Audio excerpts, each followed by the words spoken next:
Welcome back to Half A Hot Rods. Today we're going to do something a little bit different. We're going to do a walk around on Maverick's truck, which I don't think we've had on the channel yet. If you followed us on Instagram, it's in some of the older pictures. It's definitely gone to a car show with us or two.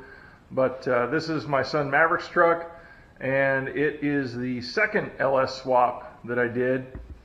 And we're just going to walk around and tell you a little bit about the truck. He's going to tell you about the truck, why he chose it, what we did to it, and where we're at right now with it. So this is Maverick. He's my oldest son.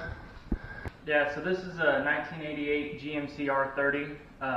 In the square body trucks, they kept going all the way to 91, I think, with the cab and chassis trucks, which is what this was before we got our hands on it.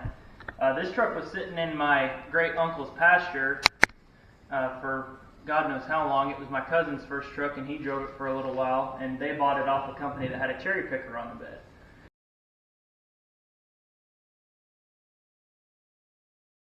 So when I got it, it was yellow. The cab was obviously yellow, and had a big, like 8 foot by 8 foot flatbed or something like that, with the wood all rotted out of it. But as long as I can remember, I loved this truck, seeing it sit in that field, and that was kind of, I don't know, Dad could probably tell you how old I was when I told him that I wanted a square body for the first time, but I've loved square bodies for as long as I can remember, and this one I saw growing up all the time, so it was kind of just a natural thing for me to like. But as far as the truck goes, it sat in a field for a long time, or not really that long, but it had a stock TBI 350 with a SM 465 behind it when I got it.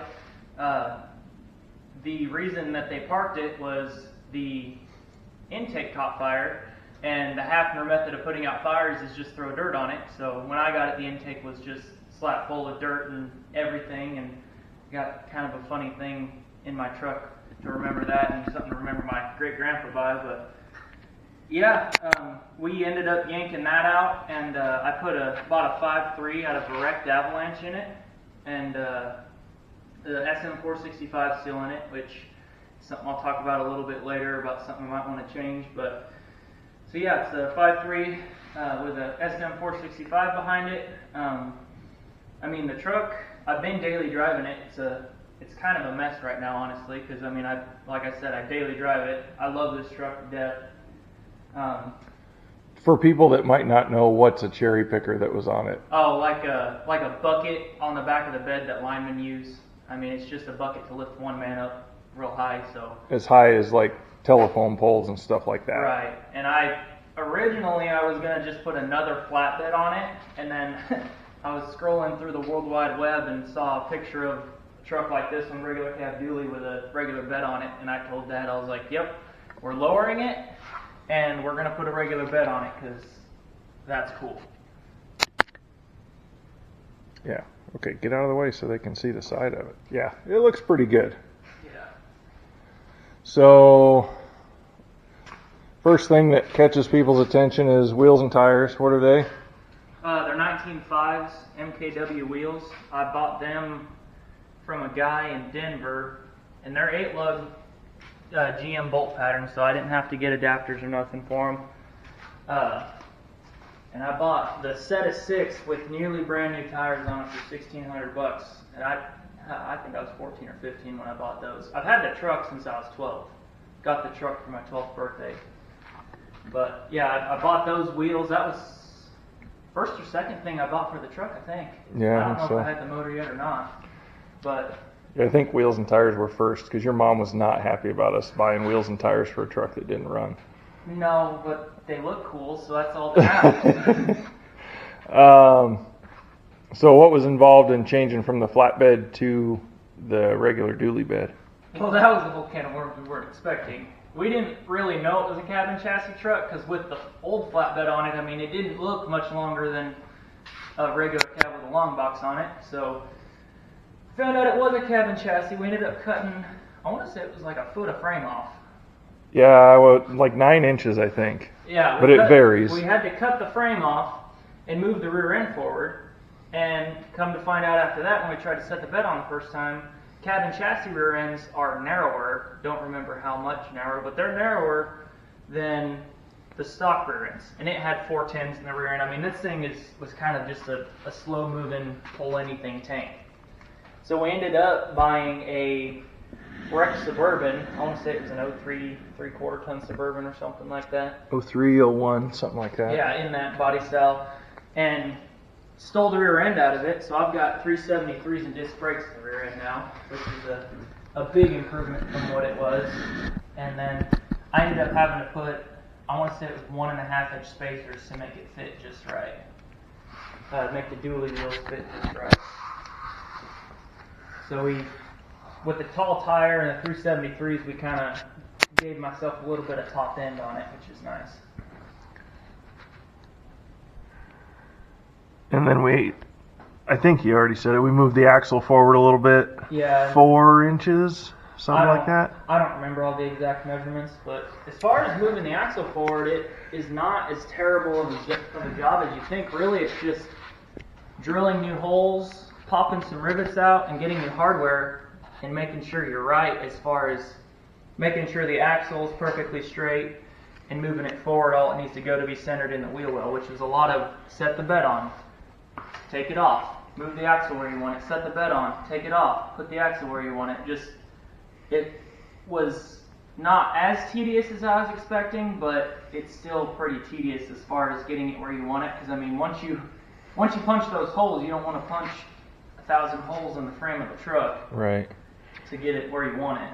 So how did we get ride height where we wanted it in the back? So in the back, we ended up going with 2-inch drop shackles, which if you're going to do a bed swap, I found out, put the shackles on first. Do not put the bed on and then put the shackles on. Luckily, that's the way we did it.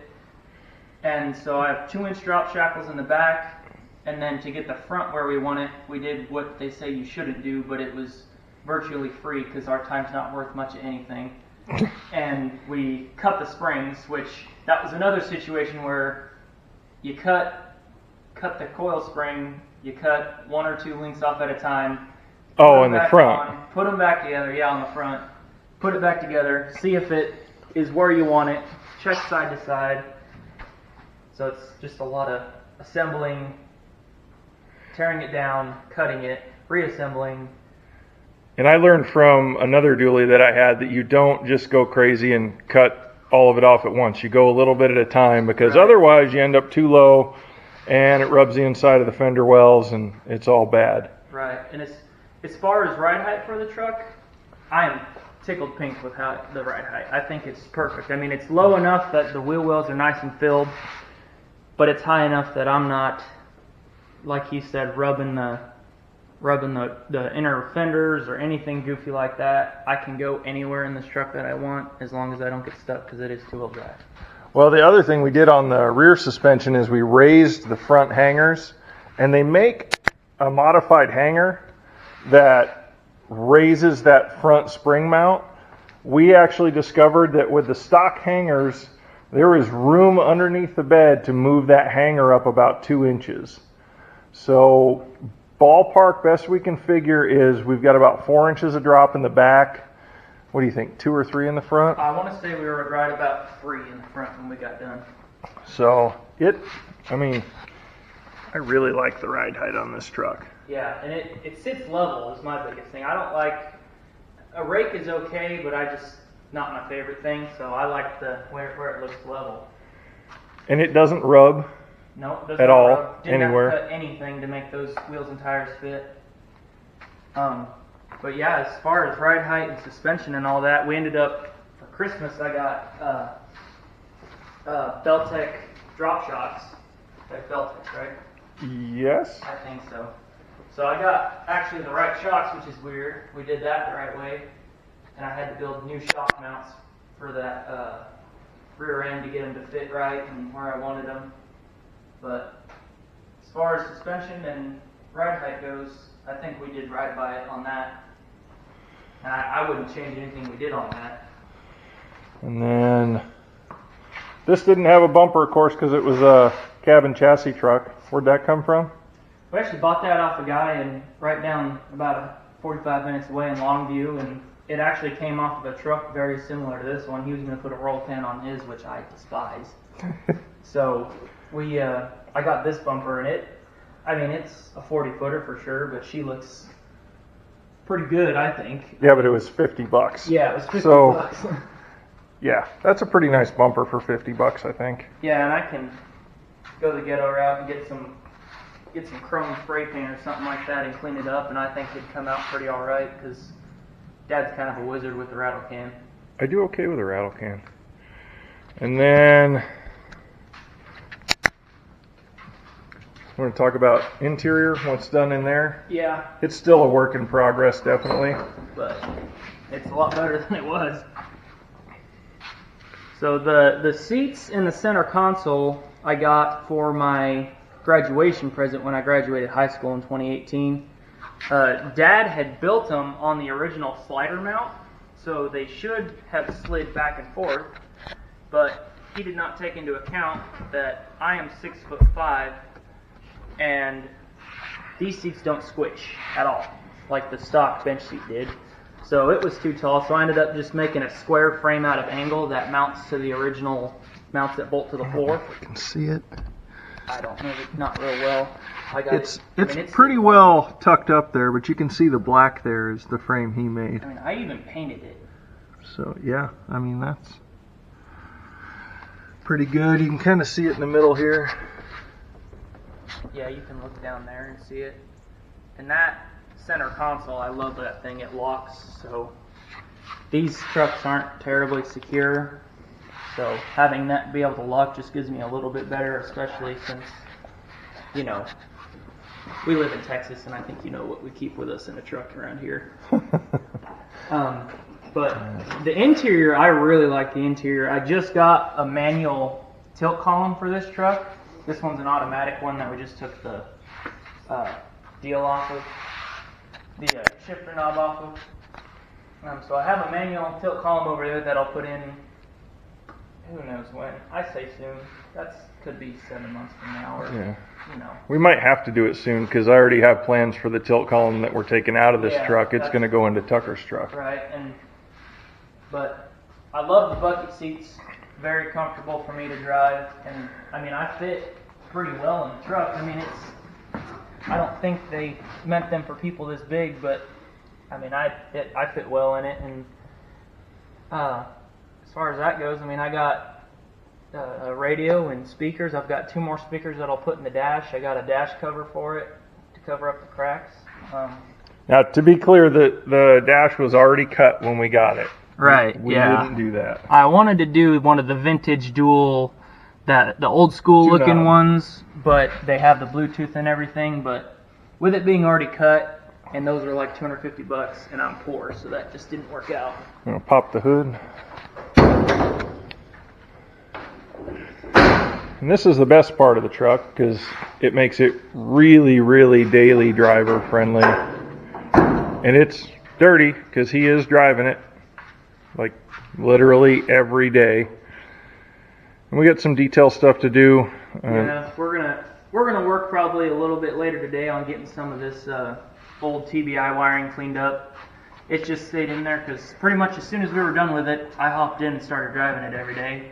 I drove it for a week without plates on it because that was the right thing to do. And it's got electric fans on it. The cold air intake is made out of PVC. So whoever tells you that you need to go buy a $300 cold air intake kit, you can smack them in the mouth, go to Home Depot. If they don't have black PVC, get the white and paint it black. So this is actually a stock 2003 5.3. Yeah. We converted it to drive-by cable because I didn't realize when we got the engine that we should have got the throttle pedal and the little throttle pedal module that goes with it from the 'cause same truck. It was drive-by-wire, so we ended up just getting a drive-by cable throttle body from the junkyard, and that problem was solved. Yeah. A couple changes to the wiring harness. We modified a stock wiring harness. This is the second one I've done this way. I'm not a huge fan of it, but this one only took me, I want to say I had about 12 hours in it and about $40. But it is nerve-wracking and time-consuming. And if your wife is not willing to let you use the dining room table to do it, Divorce her. No, that's not it. It could be a challenge. Yeah, so we've got leftover TBI wiring from the old engine that needs to come out, and then what else needs to come out of here? Not a whole lot, just cleaning up and rerouting. I need to.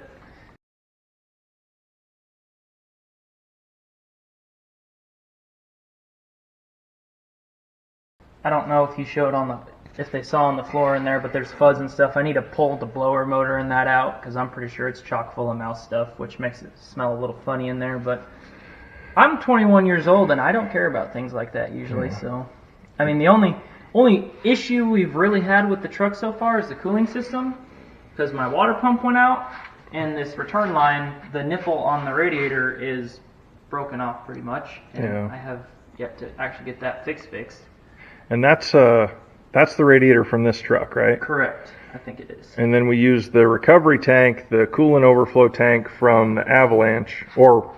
No, it wasn't the Avalanche. Yeah, it was a Silverado series truck. Yeah. It wasn't from this truck because that made it easier to plumb these heater hoses down here. Mm-hmm. And that was made easier by using stock type stuff from the newer engine from that truck. So yeah, as far as I think these trucks were made to have an LS engine, and I'm honest. Right, it was pretty easy to do. Engine swap mounts and... Yeah, the engine mounts, I don't know how well you can see them, but right down there... Yeah, you can see the aluminum. It's just a plate that bolts to the side of the motor and adapts to the stock mount. And you can move it forward and backward depending on what you need. Luckily, we nailed it on the first try, which never happens for us, and we didn't have to pull it back out and change that up. So, and only had to take one broken exhaust bolt out of this engine? Yeah, I think you had like 2 or 3. Yeah. What else? Power steering fitting had to be changed out of the back of the pump to accept... There's Wyatt with his 4-wheeler. Power steering fitting had to be changed to accept the older hose from this stock gear. From a metric to a standard. But as far as, really... I didn't even tell him about my favorite part of the interior. What's that? I'm an idiot for doing it, but it's cool now. So this truck, I told you, was a cabin chassis. This is a base model truck, no AC. Come on, Hound Dog. Manual locks, manual windows. Oh, yeah. And so now I bought some doors off my brother because mine were pretty hashed. And that's the wrong one. The reason that's still loose is I need felt for this wing window real bad. But the manual locks don't work yet because I don't have switches for them. But that's something I can live without. But yeah, I just pretty much stole the whole wiring harness out of my brother's truck because he went to manual windows. So I just kind of made it work here, and it works now. I hated it when I was doing it, and it was really stupid. And it was a lot of work, but I think it's cool now. And I put the LMC sells a fast relay kit to make the windows go up faster. I put that in there. So the windows go up faster. I had to put a window motor in this one, which is not as terrible as you would think. 87 foot. But yeah, I forgot to tell him that's probably my favorite part of the interior, besides the seats.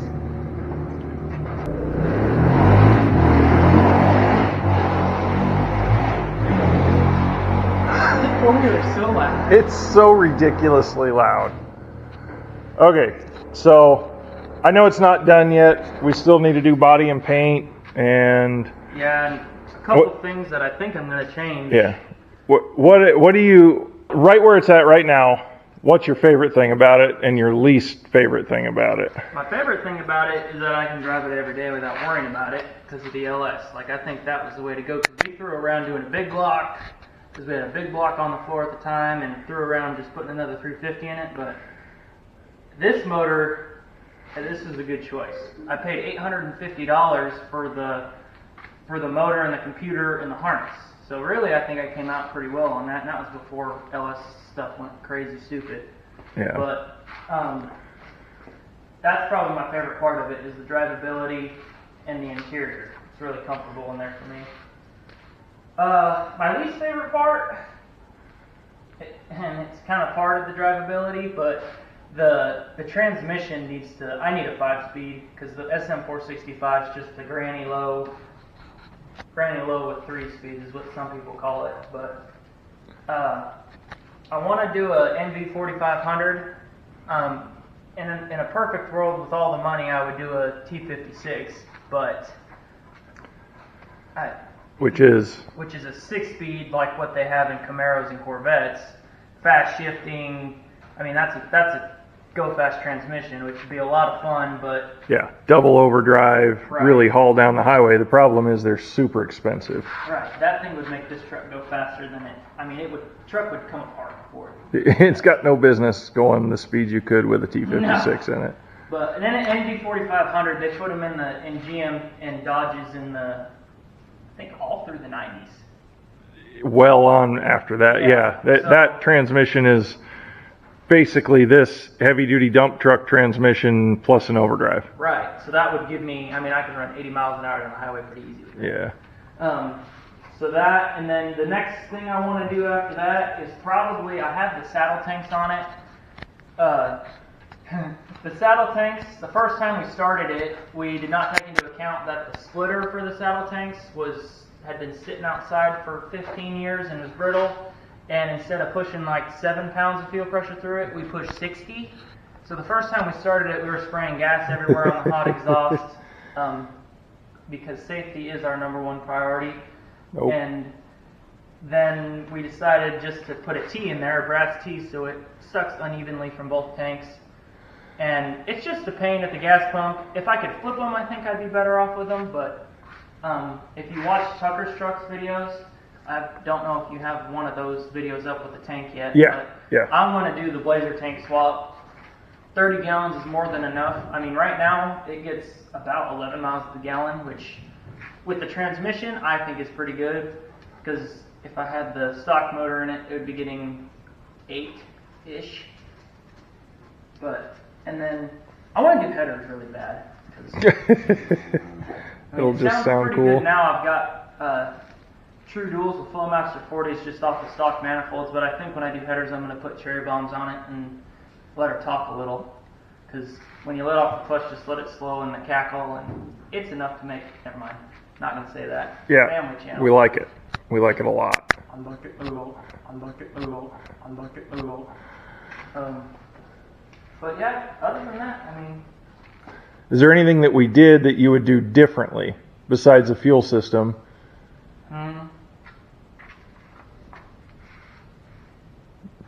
Not that I can really pinpoint. I mean, Dad left it up to me, so anything I didn't like, which really the only thing is the gas tanks. I mean, the rest of the fuel system's fine. Yeah. I mean, there's a couple other things I'll change, but as far as things I don't like, really the gas tanks are about the only thing. Yeah. I mean, there's a little gremlins here and there that I need to chase down, but the truck was built in '88 and sat around for so long, and I just started driving it. You're going to have that. Yeah. Oh. This is a big job. You want to talk about what's hanging on the visor in here? So hanging up there, that is, my sister grabbed that for me. That is dirt out of the intake of the TBI 350, because like I said, that's the Hafner method of putting out a fire. So yeah, I have that hanging there, and it's like kind of a little piece of Grandpa with me, Grandpa Hafner. But all right, you want to fire this thing up? Yeah.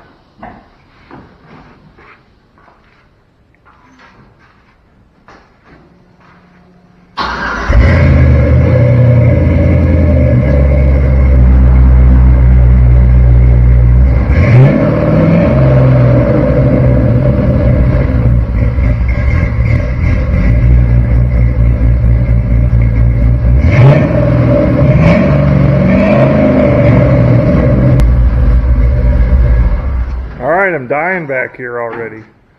And pro tip, if you have an automatic column in your manual truck, If this goes down, key won't turn all the way on or all the way off. And you don't need to pull the steering wheel to fix it, I found out. He found out because I caught it just before he pulled the steering wheel. He didn't figure that out on his own. I pulled the steering wheel all the way off. Oh, you already had the steering wheel on? Yeah! Oh. We fought with the puller. Idiot. Both of us. Idiot, probably. All right. So, like I said, this is my second LS swap. It went considerably smoother than the first one. Took a lot less time. And we might have even spent less money because we knew the pitfalls that I ran into in the first one. We're going to be doing some other stuff to this truck. Like you said, cleaning up the wiring, just more tidying up stuff. There's going to be eventually body work and paint. Transmission swap, hopefully, to the overdrive. This truck's got a long way to go, and I would be shocked if Maverick ever got rid of it, so it may be on the channel for a long, long time. We did all this before I started making videos. If you watch the LS Swap Blazer video, that was what kind of got me started making them, thinking, well, maybe I do have something to offer. So this is another one that just two guys figured out by getting on the internet and looking at what other people had done. Did it in our garage without a bunch of special tools, without a lift.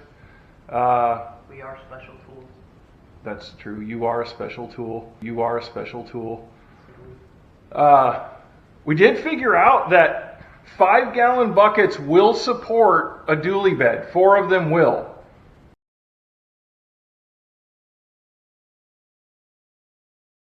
For a limited amount of time. And then 3 will. And then 3 will for an even shorter time. Correct. And then they start to just squish a little. But saving space.